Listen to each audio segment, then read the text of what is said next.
Thank you so much to everybody in the room and for those on the live stream for joining us this evening. It's my pleasure to welcome you to In Defense of Democracy. As we begin, I'd like to provide a land acknowledgement for the place we call Toronto or Takaranto. For our live stream viewers, I encourage you to personally acknowledge the territory and lands that you are joining us from. We acknowledge the land we are meeting on is the traditional territory of many nations, including the Mississaugas of the Credit, the Anishinaabe, the Chippewa, the Haudenosaunee, and the Wendat peoples. And this is now home to many diverse First Nations, Inuit, and Métis peoples. We also acknowledge that Toronto is covered by Treaty 13 with the Mississaugas of the Credit and the Williams Treaties signed with multiple Mississaugas and Chippewa bands.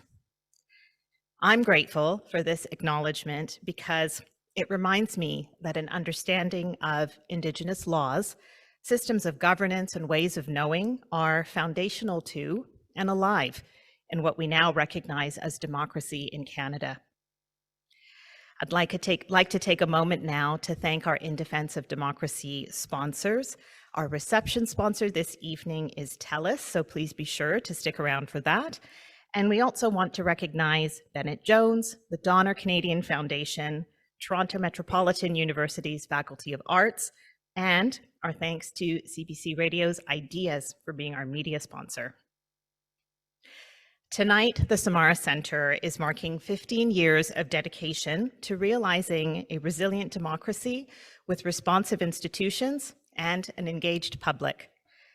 We have made progress on this front through rigorous research, novel collaborations, and also by sharing stories. In particular, stories about what it's really like to work in the political arena. The Samara Centre's first initiative was led by our co-founders, our first executive director, Alison Lote, and our board chair, Michael McMillan. Their aim was to draw on the lived experience of former members of Parliament to get a critical look at the practice of politics in Canada. They worked with a team to conduct exit interviews with 80 former MPs, because when you're not in the job anymore, you can speak very frankly. And their findings and insights were shared in the 2014 bestseller, Tragedy in the Commons. What Alison and Michael found about leadership, power dynamics, and public sentiment still rings true. Now more than ever, across all orders of government, Canada is experiencing a political drought.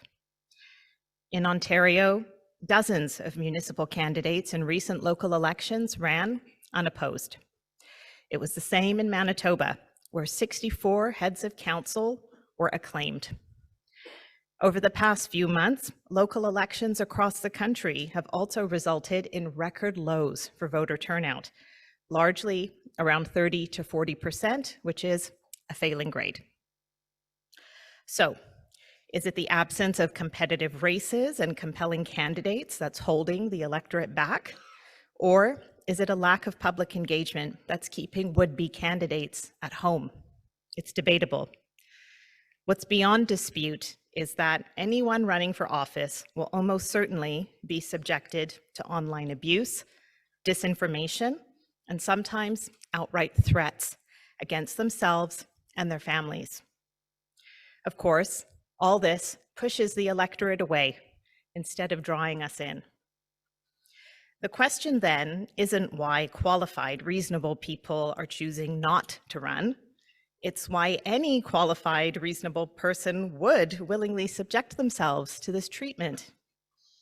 Similarly, the question isn't why didn't you vote, complete with finger wagging and shaming, but rather what would help voters feel that the electoral process can meet their needs. Our team has been giving a lot of thought to how we can move beyond the simplistic directives of you should vote or you should run. Securing a vibrant culture of civic engagement in Canada is not just about restoring civility and safety to our democracy, but restoring humanity to the political conversation. And we can do that with shared moments like we're having this evening, and also by sharing stories that give us a civic connection.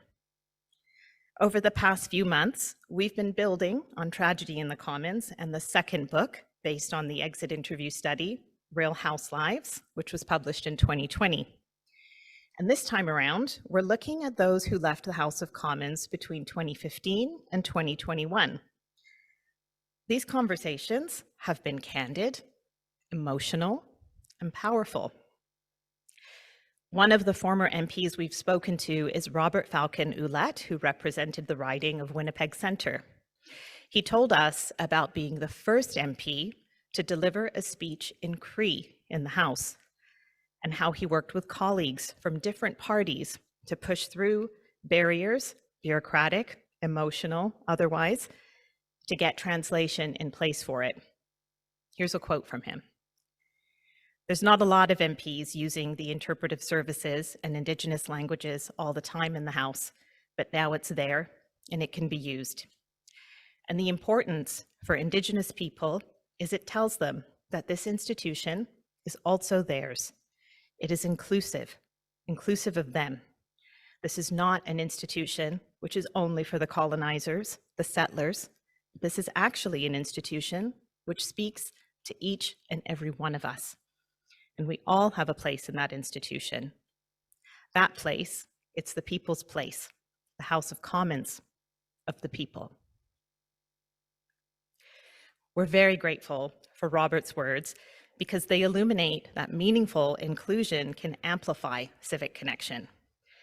In approaching this third iteration of the MP exit interview study, we wanted a new way to share these human voices. And in the spirit of sharing, I'm so thrilled to announce our partnership with Media Girlfriends, an award-winning podcast production company founded by the incredibly talented Nanaba Duncan, Garvia Bailey, and Hannah Sung. Together, the Samara Centre and Media Girlfriends are creating a new podcast based on our recent interviews with former MPs, and it will launch in early 2023. You'll hear the voices of former MPs breaking it all down, demystifying life in federal politics and sharing their thoughts about attracting and retaining the best and the brightest as political leaders. You can scan the QR code on this card to subscribe to our newsletter and stay up to date on release details. And we're ever so grateful for support from Heritage Canada and Rosamond Ivy for this exciting project. I'd like to leave you with one brief final thought. Current events are underscoring the fragility of liberal democracy around the world, bringing a shared experience of fear and grief. But we should remember that struggle is inherent to democracy, and with struggle can come evolution. Together, we have an opportunity to draw on our collective democratic imagination to make the most of this period of change. And tonight, we couldn't be in better hands for how to get moving on that front.